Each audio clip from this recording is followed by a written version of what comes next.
हम बात करते हैं वीबीटी के बारे में। वीबीटी थ्योरी यानी valence bond theory. Valence bond theory हमें बताती है कोवेलेंट बॉन्ड के बारे में। यह थ्योरी सबसे पहले हिटलर और लंदन ने दी थी। हिटलर और लंदन ने सन 1927 में। वीबीटी थ्योरी हिटलर और लंदन ने 1927 में दी और इस थ्योरी में उन्होंने बताया कि कोवेलेंट बॉन्ड का फॉर्मेशन कैसे होता है। तो कोवेलेंट बॉन्ड का फॉर्मेशन जब दो एटॉमिक ऑर्बिटल्स में ओवरलैपिंग होती है तो उसके कारण कोवेलेंट बॉन्ड का फॉर्मेशन होता है। दूसरी चीज उन्होंने बताई हिटलर और लंदन ने 1927 में कि कोवेलेंट बॉन्ड का फॉर्मेशन तो एटॉमिक ऑर्बिटल्स के ओवरलैपिंग से हो गया, लेकिन उन एटॉमिक ऑर्बिटल्स में जो इलेक्ट्रॉन्स हो गए वो अनपेयर्ड इलेक्ट्रॉन्स टाइप के हो गए। यानी कि जो भी कोवेलेंट बॉन्ड होगा उसका फॉर्मेशन दो अनपेयर्ड इलेक्ट्रॉन से होगा, तभी कोवेलेंट बॉन्ड का फॉर्मेशन होगा। दूसरी चीज हिटलर और लंदन ने बताई कि जो कोवेलेंट बॉन्ड का फॉर्मेशन होगा एक तो एटॉमिक ऑर्बिटल्स, दो एटॉमिक ऑर्बिटल्स के ओवरलैपिंग के कारण होगा। दूसरी चीज अनपेयर्ड इलेक्ट्रॉन प्रेजेंट होंगे। तीसरी चीज इसमें जो स्पिन होगी वो ऑपोजिट टाइप की होगी, यानी जो भी कोवेलेंट बॉन्ड का फॉर्मेशन होगा इसमें स्पिन ऑपोजिट टाइप की होगी, तो ये कोवेलेंट बॉन्ड का फॉर्मेशन होगा। फिर उन्होंने बताया इलेक्ट्रोस्टैटिक अट्रैक्शन के बारे में। इलेक्ट्रोस्टैटिक अट्रैक्शन के बारे में उन्होंने ये कहा जब कोई भी दो एटॉमिक ऑर्बिटल ओवरलैपिंग करते हैं,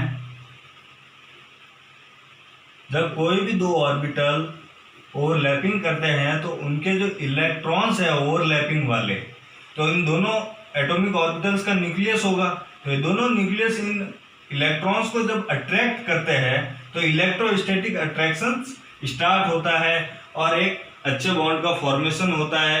फिर इन्होंने आगे बात करी डेंसिटी की।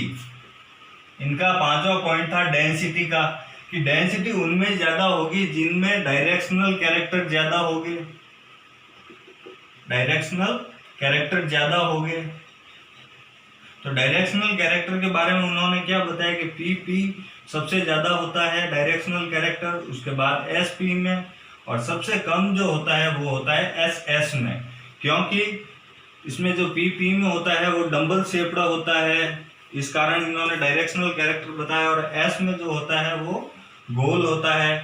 और इस प्रकार कोवेलेंट बॉन्ड के बारे में इन्होंने बताया। जब इन्होंने बताया कि कोवेलेंट बॉन्ड में दो एटॉमिक ऑर्बिटल्स के ओवरलैपिंग से कोवेलेंट बॉन्ड का फॉर्मेशन होता है, उनमें अनपेयर्ड इलेक्ट्रॉन्स प्रेजेंट होने चाहिए, उनकी स्पिन जो है वो ऑपोजिट होनी चाहिए, इलेक्ट्रोस्टैटिक अट्रैक्शन जो है वो तब स्टार्ट होता है जब न्यूक्लियस इलेक्ट्रॉन को अपनी ओर अट्रैक्ट करता है, तब इलेक्ट्रोस्टैटिक अट्रैक्शन स्टार्ट होता है। और डायरेक्शनल कैरेक्टर्स जो है ये इनकी स्ट्रक्चर्स पे डिपेंड करते हैं। जैसे एस ऑर्बिटल की स्ट्रक्चर गोलीय है और पी ऑर्बिटल की स्ट्रक्चर डंबल शेप्ड है, तो ये पैरेलल और साइडवाइज ओवरलैप दोनों तरह से ओवरलैप करते हैं और सिग्मा और पाई बॉन्ड का फॉर्मेशन करते हैं। फिर बात आती है इनकी लिमिटेशंस पे। अगर वीबीटी थ्योरी ने इतना अच्छा अपने को कोवेलेंट बॉन्ड समझा दिया तो फिर इसमें कमियां क्या रही। सबसे पहली कमी थी कि जब वीबीटी ने कहा कि इनमें सिंगल इलेक्ट्रॉन्स या अनपेयर्ड इलेक्ट्रॉन्स के कारण किसका कोवेलेंट बॉन्ड का फॉर्मेशन होता है, कि कोवेलेंट बॉन्ड का फॉर्मेशन अनपेयर्ड इलेक्ट्रॉन से होता है, तो ये टेट्रावैलेंसी ऑफ कार्बन को नहीं समझा पाया। टेट्रावैलेंसी ऑफ कार्बन यानी CH4 में अगर मैं C का इलेक्ट्रॉनिक कॉन्फ़िगरेशन देखूं तो 1s2 2s2 और 2p2, यानी कि p ऑर्बिटल में दो ही सिंगल अनपेयर्ड इलेक्ट्रॉन्स है, फिर ये चार बॉन्ड का फॉर्मेशन कैसे करता है। यहाँ पे वीबीटी थ्योरी हो जाती है फेल। और ये क्योंकि इन्होंने तो कहा था कि अनपेयर्ड इलेक्ट्रॉन जितने हो गए उतने कोवेलेंट बॉन्ड का फॉर्मेशन करेगा, लेकिन यहाँ चार कोवेलेंट बॉन्ड का फॉर्मेशन हो रहा है जिसमें कि इसमें अनपेयर्ड इलेक्ट्रॉन्स दो ही है, और ये थ्योरी यहाँ पर काम नहीं करती है। फिर बात आती है कि इन्होंने इलेक्ट्रॉनिक एनर्जी के बारे में कोई बात नहीं करी।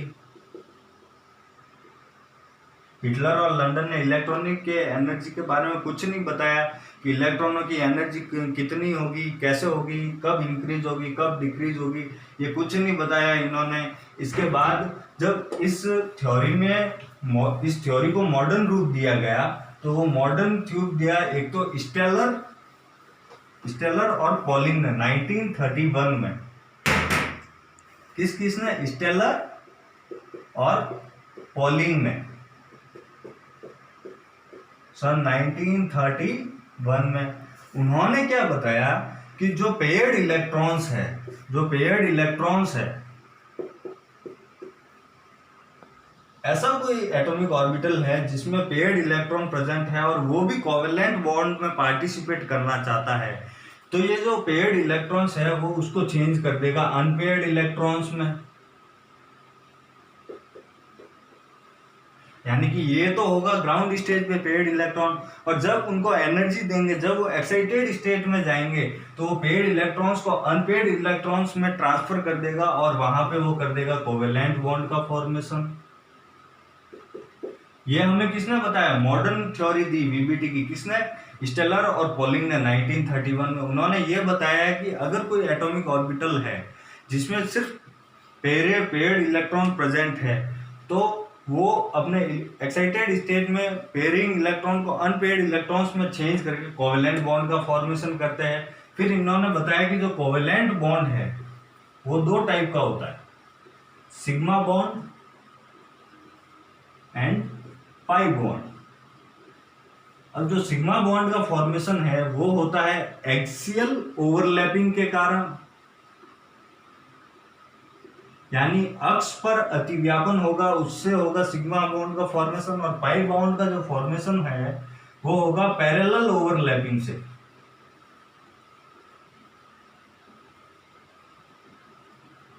इस प्रकार स्टेलर ने अपनी थ्योरी दी। उन्होंने दो मत रखे कि अगर कोई एटॉमिक ऑर्बिटल है जो कोवेलेंट बॉन्ड में पार्टिसिपेट करना चाहता है, तो वो पेयर्ड इलेक्ट्रॉन्स को अनपेयर्ड इलेक्ट्रॉन्स में चेंज कर लेगा और वहां पर कोवेलेंट बॉन्ड का फॉर्मेशन करेगा। सेकेंड चीज उन्होंने बताई कि कोवेलेंट बॉन्ड दो टाइप्स के होते हैं, सिग्मा बॉन्ड और पाई बॉन्ड। जो सिग्मा बॉन्ड का फॉर्मेशन होगा वो सिग्मा बॉन्ड का फॉर्मेशन एक्सियल ओवरलैपिंग के कारण होगा, और पाई बॉन्ड का जो फॉर्मेशन है वो पैरेलल ओवरलैपिंग का फॉर्मेशन होगा।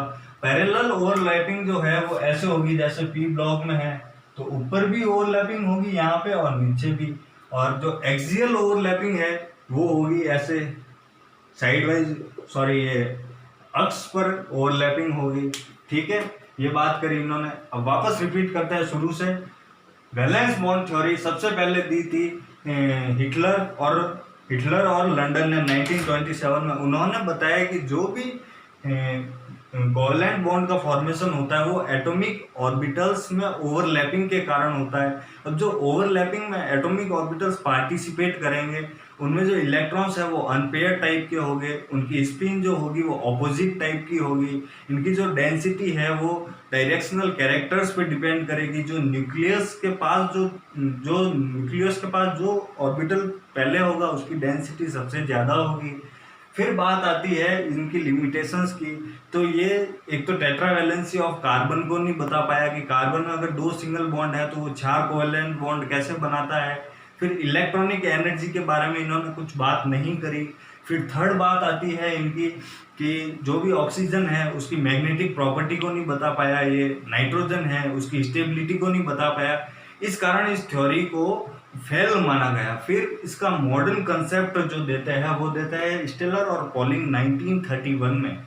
वो बताते हैं कि अगर कोई एटॉमिक ऑर्बिटल्स है जो कोवेलेंट बॉन्ड में पार्टिसिपेट करना चाहता है और उसमें सिर्फ पेयर्ड इलेक्ट्रॉन्स प्रेजेंट है, तो पेयर्ड इलेक्ट्रॉन्स को एक्साइटेड स्टेट में अनपेयर्ड इलेक्ट्रॉन्स में ट्रांसफर करके या अनपेयर्ड इलेक्ट्रॉन्स में चेंज करके कोवेलेंट बॉन्ड में पार्टिसिपेट करता है। फिर इन्होंने बताया कि जो कोवेलेंट बॉन्ड होता है वो दो टाइप्स के होते हैं, सिग्मा बॉन्ड और पाई बॉन्ड। सिग्मा बॉन्ड का जो फॉर्मेशन होगा वो एक्सियल ओवरलैपिंग के कारण होगा, यानी कि अक्ष पे जो ओवरलैपिंग होगी उसके कारण सिग्मा बॉन्ड का फॉर्मेशन होगा, और जो पाई बॉन्ड है उसका फॉर्मेशन पैरेलल ओवरलैपिंग के कारण होगा। ये सारी थी BBT theory and thank you so much.